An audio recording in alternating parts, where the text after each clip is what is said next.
How do we ensure that that doesn't rear its head again? Honorable Stephanos, could you tell us what would you consider as the solution to these killings? Thank you very much. What I consider very, very critical is that the Nigerian state must take responsibility first and foremost and confront the killer herdsmen as terrorists.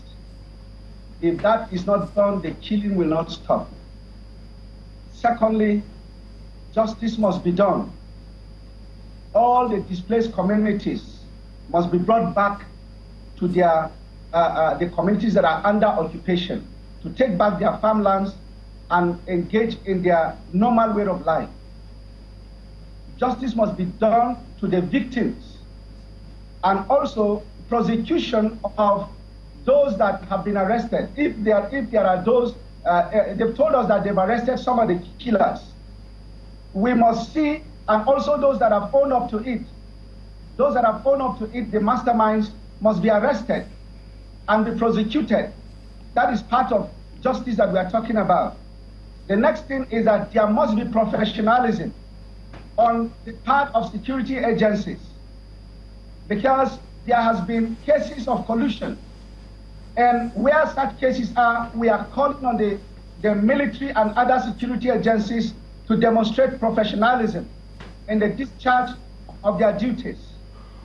The next thing that I want to say is that the international community and all Nigerians must mount pressure on the Nigerian government to ensure that these very killer herdsmen that have been rated as the 5th highest killer group globally as a terrorist organization must be confronted headlong.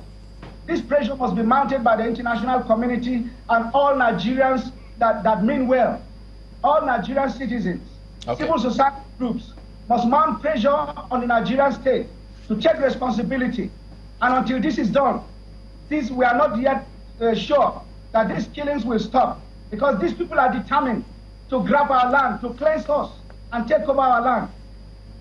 All right, Honorable Stephanos Gyang is a member representing Riom Bakiladi constituency. Thank you for talking to us today. Ajuri.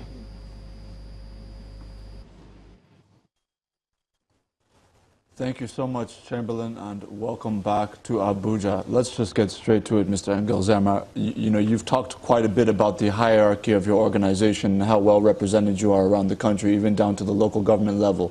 Now, with that said, given that structure that you have in place, why is it that there seems to be some absence of intelligence as it relates to how herdsmen have acquired weapons that are now being used to kill innocent Nigerians?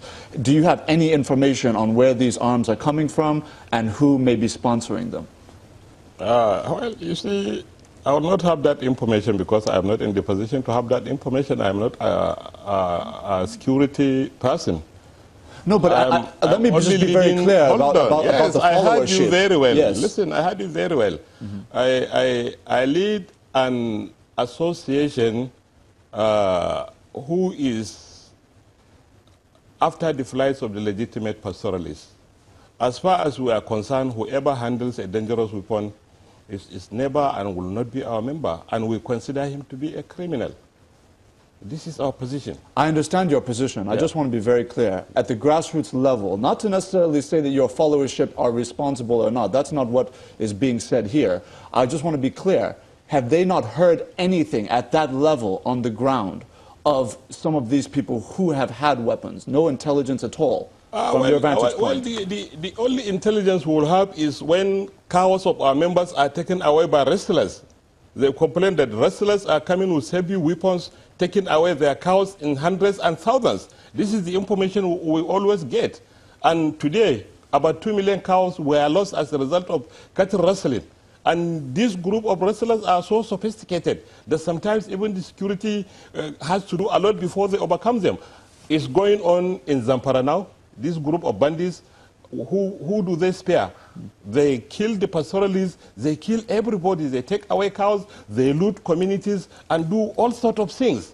So this is the information We get from our members where their cows are taken away. They tell us the criminals who come to take their cows. And crime doesn't discriminate between religion and tribe. There's nobody you will find in that group. But one thing remains certain.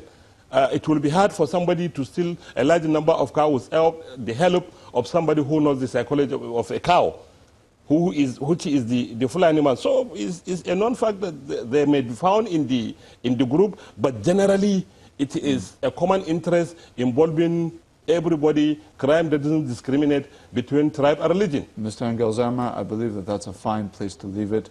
I just want to thank you for coming on the program this morning during a difficult time and sharing your thoughts with us.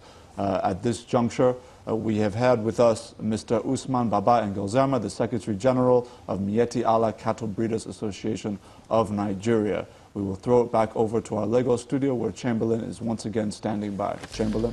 Thank you, Ajuri. Mr. Odunmakin, what can be considered as a solution to this?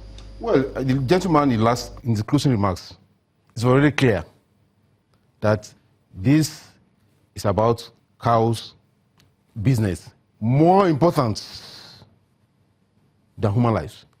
Look, a member of the House of Reps got up in the House and said those people value the cows more than their own lives. So if you value their own cows more than their own lives, what would they value other human lives for? He said they get reported about cows, not about human beings who have been killed. Therefore, I think it has come to the point where the Nigerian state must rise to the occasion to show that we have a government in the land. First thing, like the Honorable said, law and order not be enforced across board. Once we begin to give protection, treat these people with the key gloves, these things will continue. But much more importantly, the president said a few days ago that those who are talking about restructuring have a personal agenda. There's no personal agenda, it's a national agenda. That this country cannot go. You saw what happened in Plateau said yesterday. These things cannot continue like this. People are not going to take this for a long time. We must address the structure of this country. Because if our law enforcement, the police that should be arresting these criminals now, when the IG says, oh, you know, I said one time that those who are criminals are not Nigerians. Do you think do you think that the security chiefs, if there's a reorganization as being proposed by the president, according to the Speaker of the House of Representatives, if there's a reorganization or is a tweaking of the security architecture for the security chiefs, will it help? It will be a right step in the right direction. But beyond that, there are structural issues that we have to deal with as a nation, about our institutions, about how our country works. Until we do that, and so when you say that let us restructure Nigeria, we are not just talking some vague grammar. These are the practical terms we are talking about. All right. A few days ago, the governor of Zamfara resigned as chief security officer, but he's just governor. And that's the matter. There's no governor today who has security in his hands. All right, we'll anchor other points. Thank you very much indeed for coming on this morning, Mr. Odunmakin. We'll be back in a moment and turn our attention to another matter. Don't go away.